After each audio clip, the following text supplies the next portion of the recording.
that, I just think we need to understand what we're taking on. Okay, Maureen? I think it's very difficult to understand what we're taking on. And I think that's one of the really important points that's made in this report. Around the area that you're looking, page 10, it says, as the effects of climate change become better defined, further action may be required to modulate the peaks and valleys of flow so as not to eliminate key habitat or cause damage from flooding to downstream homes and municipal infrastructure such as roads, bridges, and culverts. So one of the things I very much appreciated about this report, which I found very informative, is that there was an understanding that we are in a context where we don't know the answers to a lot of these questions, and that things have to be monitored and things have to be responded to as we go along in an intelligent fashion. And what I worry about in asking for predictive material to come forward on issues is that sometimes that's appropriate, but sometimes it's asking for something that simply can't be provided because we're in a situation where the effects of climate change are not well defined. Sure, we can say the summers will be drier, the winters will be wetter. Beyond that, I'm paying attention. I was taking it as a positive, that he said we control the lake, so if Yeah. we had reason to want to raise the dam, then we control the land around it and could therefore Yeah, do it if we needed to.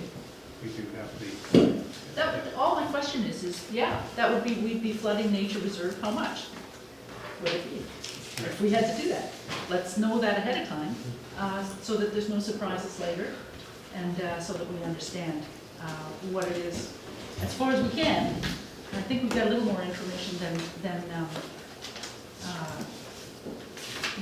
than just wetter winters, drier summers. There's The report is extremely lengthy. I think it covers off all the angles, and hopefully everyone will have had a chance to read it fully by the time we get to what we hope we can pass now in terms of the to bring the two bylaws for consideration for second reading, which I hope we're able to do. yeah, I think we probably should wrap this up and move on. Do I need to make a motion to ask staff to bring this information forward, or are you I think you better have the motion. okay? That council requests, or the council directs staff to produce a map of showing the edge of the proposed nature reserve and the high water mark under a 2-foot dam raise as per the CREAS report. Can that be subject to us having good enough topographical information? Because that's all the lots along Harding Road, right? This isn't, this property isn't all. For the proposed project. We're not raising the lake at all. I know. It's already raised. It's already reached its maximum, so no change is the answer. Now go ahead and draft your resolution.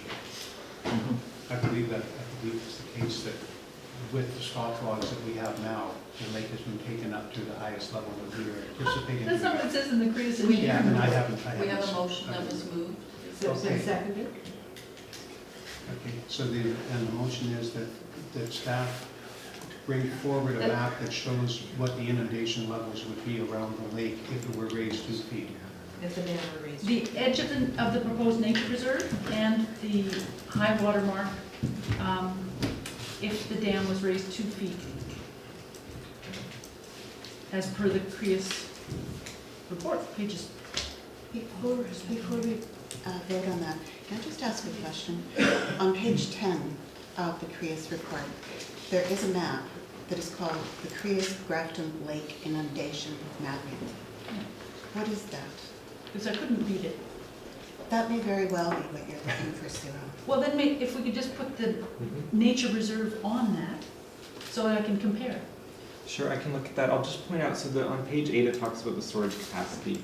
At the foot of page 7, it's saying that's a quote from the 2008 Dayton and Night report to Yes. review current lake storage and ways to meet long-term demands. It talks about raising the dam 2 feet, and that's to bring the dam back to the level that it was measured in 1983. So to raise it to allow the maximum that our Ministry of Environment water license can take out. So that raise on the top of the dam is there in place now. That was completed. Oh, thank you. So Okay. this is, yeah. All right, thank you. That It's not clarifies. in quotes or italics, so it doesn't read as. It's confusing the way that it's Yeah. put at the top of Yeah, one because page, but it says is the to report follow goes on. as follows, yeah. Right. Okay, thank you. So I think I'm another 2 feet. Anyway, okay, so we can forget that one? Yep, I Okay. withdraw that motion. Okay. So, the council directs staff to bring bylaw 439, 440 to October 10, 2017 meeting for consideration of second reading. Do I have that moved and seconded?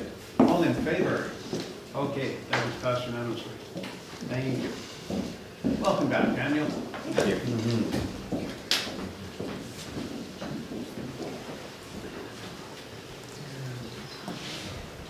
Please, yeah.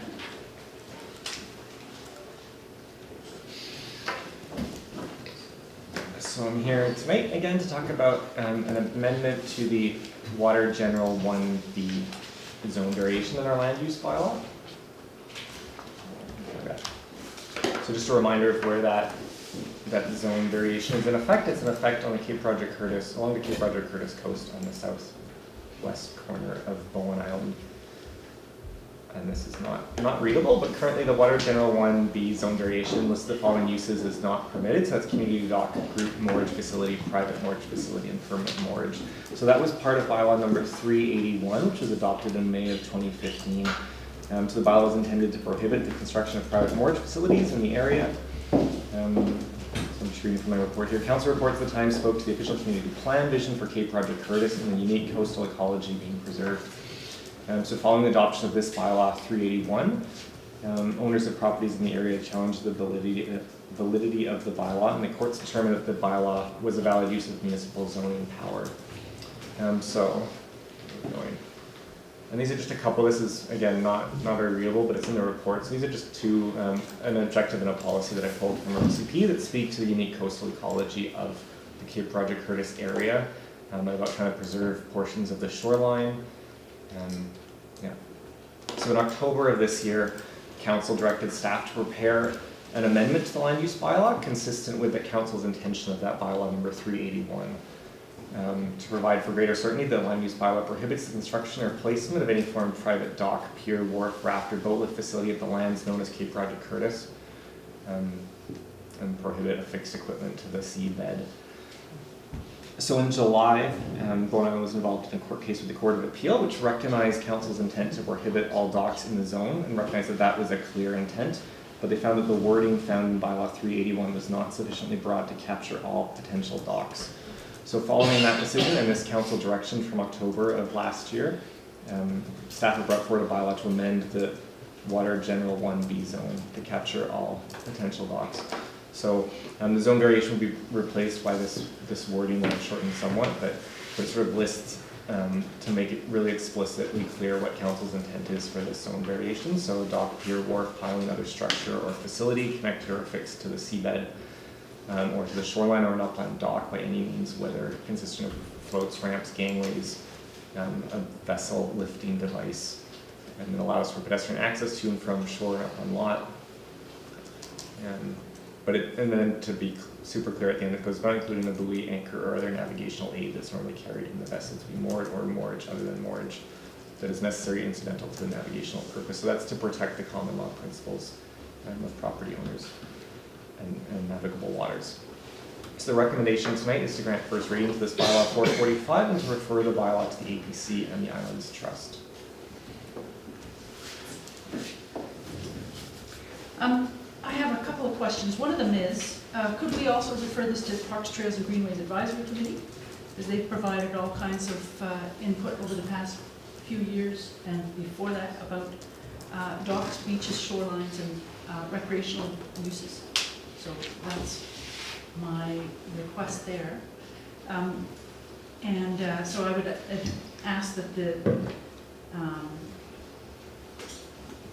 recommendation be changed to add Parks, Trails, Green Advisory Committee. The second one is, maybe, I just need clarification here too, but I went to all these court cases and I listened to to all of the conversation in the courtroom. And there was confusion over the idea of a buoy. And could moorage mean tying up to a moored buoy, to a mooring buoy? And I don't know, I wanted to ask the question about a buoy here, because could that still get through there? A mooring buoy is not any of those things. Are we still allowing a mooring buoy? So we're explicitly allowing the buoy, yes.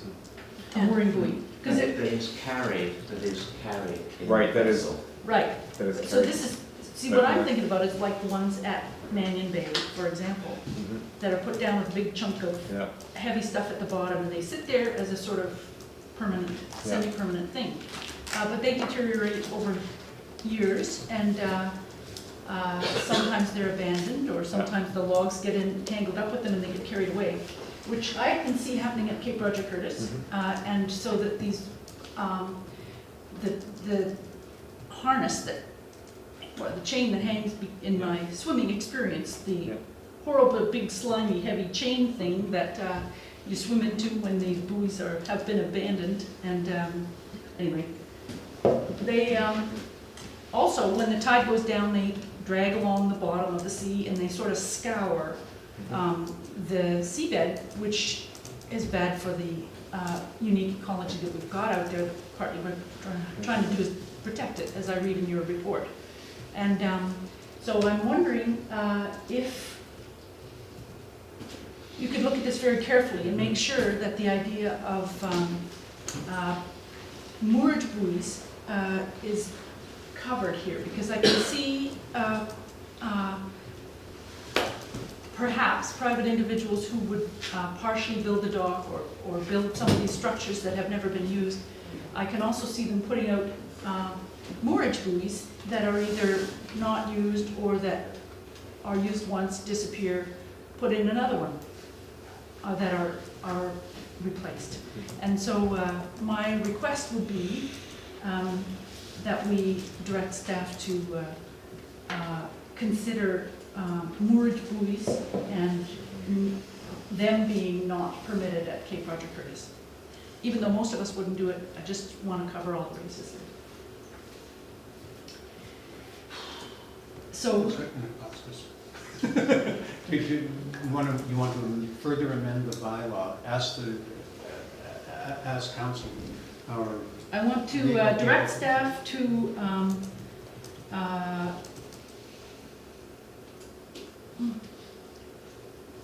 research, I guess, for, I don't know what the word is, I'm sorry, I don't know. Are you seeking clarity whether Yes, they're allowed? I'm seeking clarity, thank you. Yeah, whether I'm they- seeking clarity whether mooring buoys, A permanent mooring buoy. a permanent mooring buoy would be not permitted by this bylaw. Okay. And if you could report back to us, report back to council. Mhm. Thank you. So what does sub B mean? I mean, it says right at the beginning, despite any other provisions of this bylaw, the following structures, facilities, and uses are not permitted. B, moorage, other than moorage is incidental, and the definition of moorage, let me get into that, in the bylaw is moorage means the tying of a vessel to a wharf, buoy, or a similar object that is anchored to the bed of the sea. So Okay.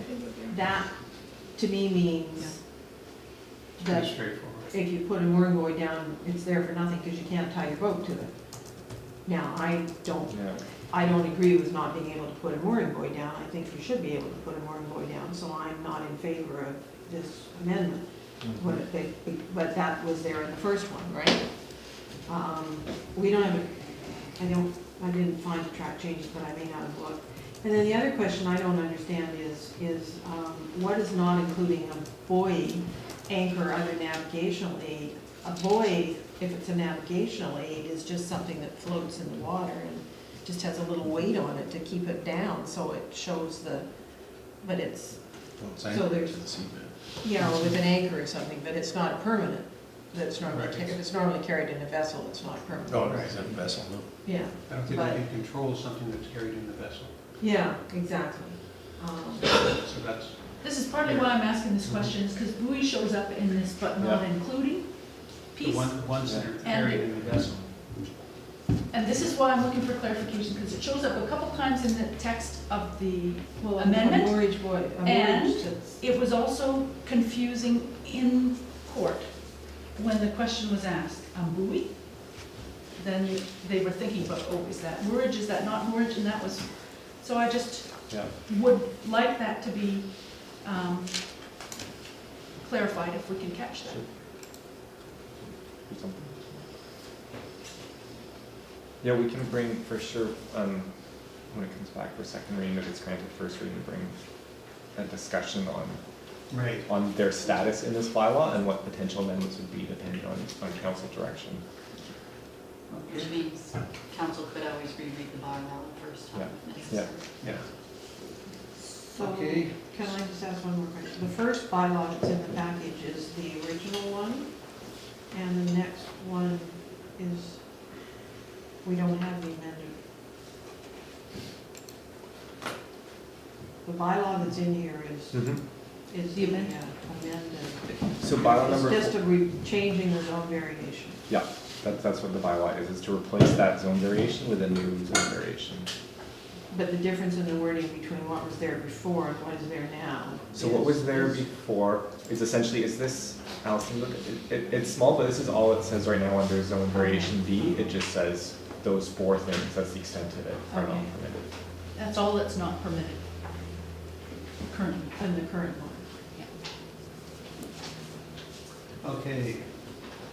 Bylaw number 445/2017, cited as Bowen Island Municipality Land Use Bylaw number 57, 2002, amended bylaw number 445/2017, be read a first time. The council refer bylaw number 445/2017 to the Advisory Planning Commission, Islands Trust, and the Parks, Trails, Greenways Committee, and that council directs staff to report back with the results of the referral of the application. I'll move that, seconded. All in favor? Okay, we have 4 in favor. Those opposed? Okay, and 3 opposed. Okay, thank you, Dan. Or do we still have you? We still have. Okay, welcome Stuck. back again. Could we take a break? A 5 Would you minute? like the 5 minutes? 5 minute break, Okay, please. we'll take 5.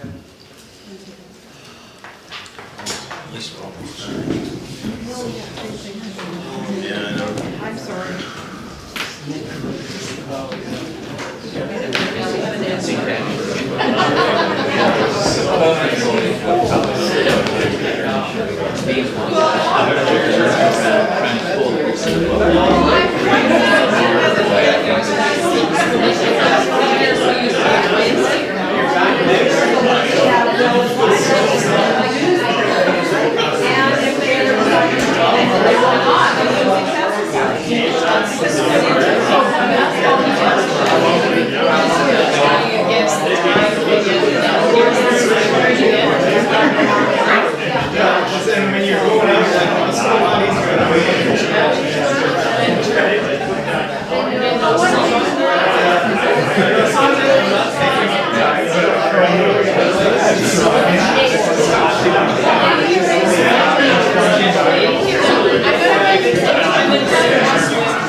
really good. Maybe we want an MOU to cover off everything that's in the restriction, everything that they said they're gonna be doing. So let's see. They said some advantages of moving the protocol are, yeah, the products cannot be spilled as soon as they're received, that's right. Extension of the maintenance cycle.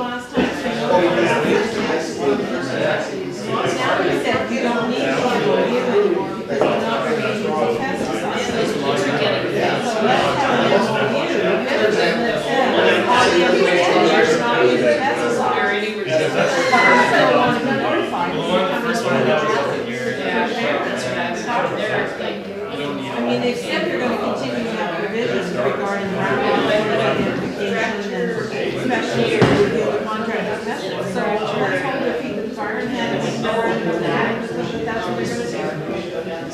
Or they can change their minds about doing it Saturday or something, they want to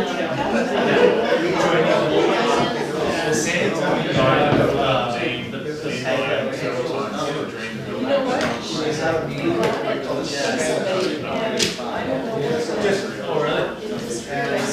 Sure, we only have a second. So Alan,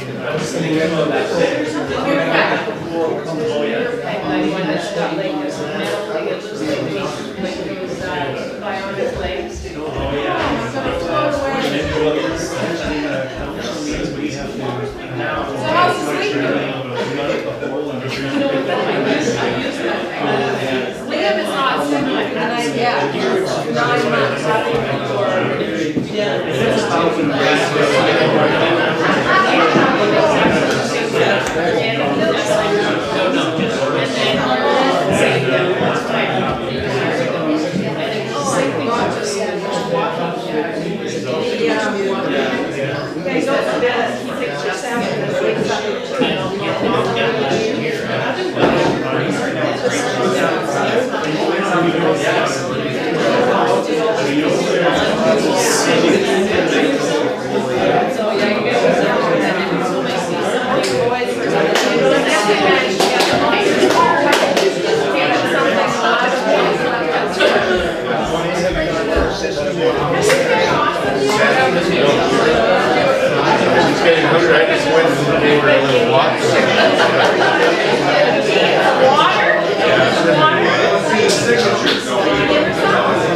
No, she's all right.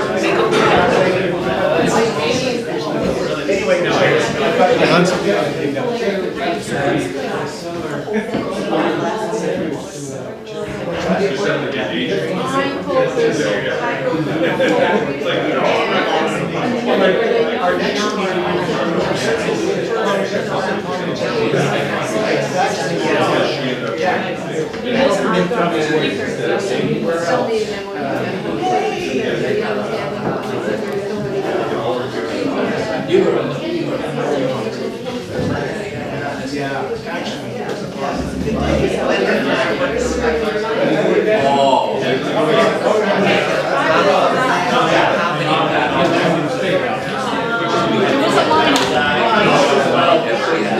should have just gone.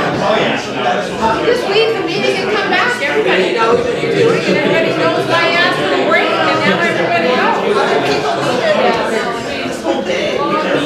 Lots of clutter. Tomorrow is going to be really easy by a couple of board meetings. okay, let's call the meeting back to order.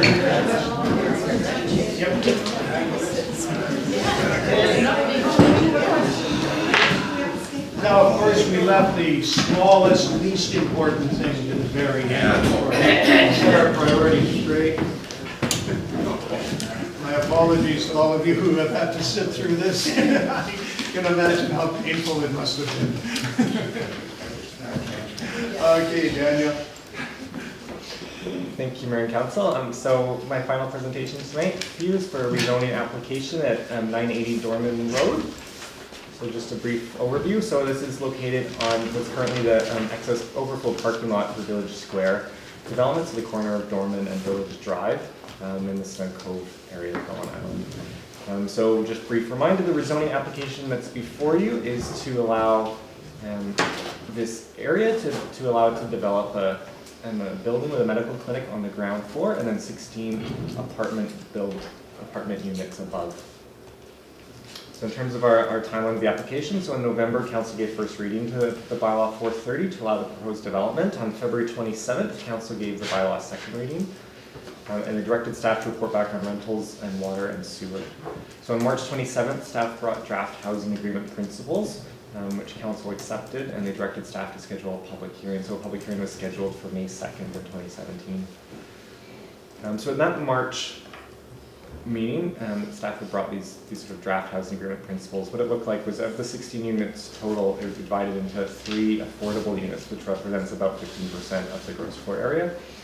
And so that agreement had said that they would be rented at 10% below the Vancouver CMA market rates for 60 years, and that the 13 market units, the remainder of the building, would be rental for a period of 20 years with no rental rate restrictions on them. So subsequent to that meeting, the applicant has met with us to seek greater flexibility in the management of those units, and specifically the 10-year, so rental or ownership. So what is before you is, with a letter from the applicant, they proposed a revised housing agreement on the units. So what it would do would place a covenant on the 13 market units, so that if any of the units are to be sold in the next 10 years, the applicant will provide an amenity contribution of $10,000 a unit to the Snug Cove Sewer Fund. So that's what we seek as a contribution for anything being added to the Snug Cove Sewer Fund, and that's to go towards the capital fund for additional capacity for the sewer treatment plant. The council had agreed to not seek that as amenity as part of rezoning, given that there would be rental units, so that would be the equivalent contribution if they were to be sold. And in addition, they proposed that they would be making an amenity contribution equal to 5% of the purchase price of the unit to go to the Bowen Island Health Clinic. And then they proposed that a covenant be placed on the 3 non-market units such that they have to be rented for no more than 10% of the Vancouver CMA rental rate for the next 10 years. But if they are to be sold, they would be sold for no more than 10% below appraised value by sort of an accredited appraiser. And then any potential sale could give priority to eligible purchasers such as low-income Bowen residents. So that's essentially, what the report is. So staff are coming to seek council feedback on the proposed housing agreement principles. In particular, the idea that market units be sold conditional on these 2 contributions being made, and that the affordable units have this condition to be sold as affordable home ownership. Okay. Comments, anyone? Yes. So I'm trying to imagine what this project will look like when it's completed and the door is open. I'm not sure, for instance, and maybe it's in some of the documentation, what's the total square footage of the whole project? It's not in the bylaw. Correct, it's not in the bylaw, so the bylaw just has a maximum floor space ratio, I believe. So it's a 4,000 square foot footprint for the medical clinic. It's 2 4,000 square foot floor plates for rental, or for the residential units, and then the story on top of that, I believe, is half the size of that. Okay. So it's about 10,000 square feet of. So why isn't it in the bylaw? Like the Area 1 Lot 2 has that kind of information in the bylaw. Sure. Why not in? Because so the Village Square zoning just essentially gives an FSR for the sites. And so that's what was proposed here. And then the Village Square has a limit on the number of units. So they're seeking to increase the number of units by that 16 units. Up to 31? Yeah. Okay, so day one, if this were to proceed, all of the units could be for sale on day one? Correct. Okay. Yeah. So the majority of the well, all of the correspondence that we have received, if I'm remembering correctly, has expressed support for what was presented to council initially, which was a rental and a medical clinic. And it hasn't gotten out to members of the public at this point that there has been a shift in terms of what the applicant wishes to do or may wish to do down the road. Okay? So this is our opportunity to clarify that for the public. And if we were to go ahead, you mentioned in your report that following this report, staff will refer bylaw 430 to a public hearing. Would there be any additional information provided at the public hearing? Like we had visual material at the information center session that I think really cemented an attachment to this project because it was great visual material. Are we going to have revised visual material so that people actually know what they're providing feedback on at a public hearing? Yeah, so in terms of that, I think for it to be referred to a public hearing, we would look for council acceptance of amended housing agreement. So council in March said that they agreed with that draft housing agreement or sort of principal points, I guess, that were presented to council in that March. So that was the ones that the market units would be rental for 20 years and the affordable for like 60 years. So before we would go to a public hearing, we would need, council acceptance of something revised housing agreement principles before we would proceed to a public hearing. And would we have new visual material, do you know? So in terms of visual, so the overall development proposal, with the rezoning, they've shown, the physical building, what they're proposing, and this is the Stuncope design development permit area, so they would be applying for a development permit that would look in greater detail in terms of what the building would look like and how it's sited and those pieces. So we would be looking for revised visual because really what we've been talking about is revised tenure of the building and not, a different looking building. The applicant has sort of discussed briefly, what would it look if they, expanded slightly back into the hill, or if they developed with slightly fewer units, how would that all work? And there's flexibility in the bylaw for that. And then it would be at the development permit stage, they would have to cement, exactly what the building's gonna look like. Thank you. So under discussion is the mix of, there'll be 16 units, that's agreed on. Well, so I mean, the bylaw allows for No, up to so 16 up to- additional, okay, right? okay. We're not saying they have to go out and build 16 units. If they do their math, then they're gonna build 10 units. Do we know, but that's we, a different so it can be up to 16 units, Yeah. but we won't know for certain what those size of units will be. I mean, that's correct, and since they put a development proposal forward that shows, the units, and I don't have it in this package, but I know they had sort of a breakdown of those units. Yeah, I was just going back to have a quick look to see if I could. Yeah. Yeah, but so within the bylaw, I believe there's extra, sort of room if they were to develop them slightly bigger. I think there's room that, if you went into the hillside. So I know that the challenge for the site for their floor plan was more the parking proposal, so that's why we wanted some detailed design work to show that, they could actually fit that 4,000 square foot footprint and still fit adequate parking to produce parking for the units and for the commercial space.